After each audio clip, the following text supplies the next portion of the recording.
Ujian biopsikologi tinggal 2 hari lagi. Aku harus mempersiapkan diri dengan baik.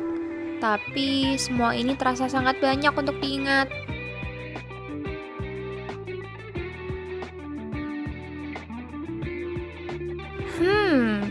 Ada teknik yang disebut spaced repetition. Sepertinya ini bisa membantuku. Oke, aku akan membuat flashcards untuk semua materi biopsikologi yang perlu aku ingat.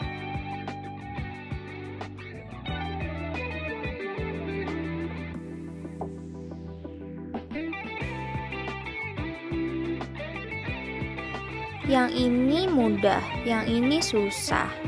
Aku akan lebih fokus pada yang susah.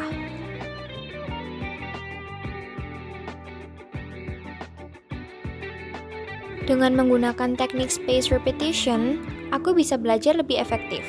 Aku akan mempelajari flashcards ini setiap hari dan mengatur jadwal untuk yang mudah dan yang susah. Aku sudah siap untuk ujian.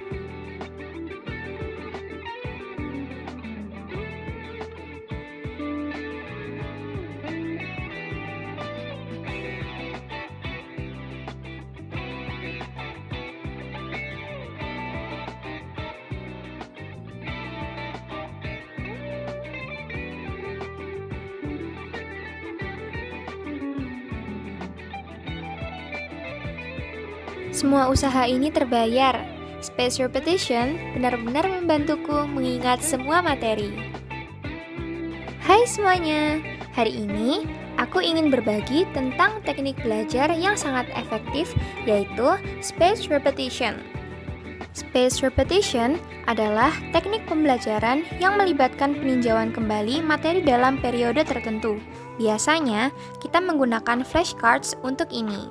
Ini berkaitan dengan fenomena yang disebut spacing effect.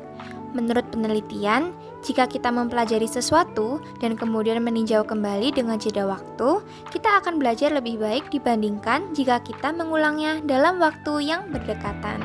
Seperti yang dikatakan Kang, memiliki studi awal dan tinjauan atau latihan berikutnya yang dijadikan dalam rentang waktu tertentu, umumnya menghasilkan pembelajaran yang lebih baik.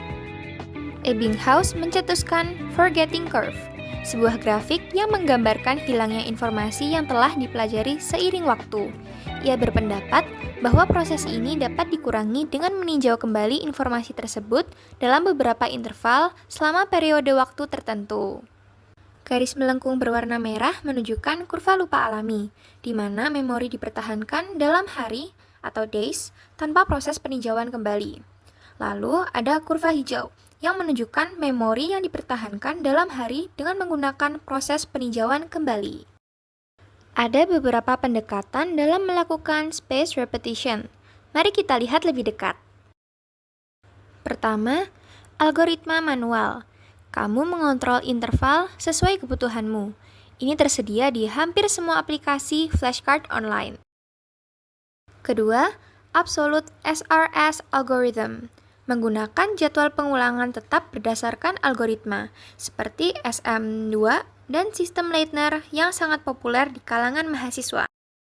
Ketiga, relative SRS algoritma mengatur jadwal pengulangan secara dinamis berdasarkan performa pengguna, seperti SM18 dan FSRS. Keempat, hard-coded spaced repetition. Fokus pada penghafalan, tidak terlalu fleksibel, seperti metode Pimsleur yang membantu dalam belajar bahasa asing.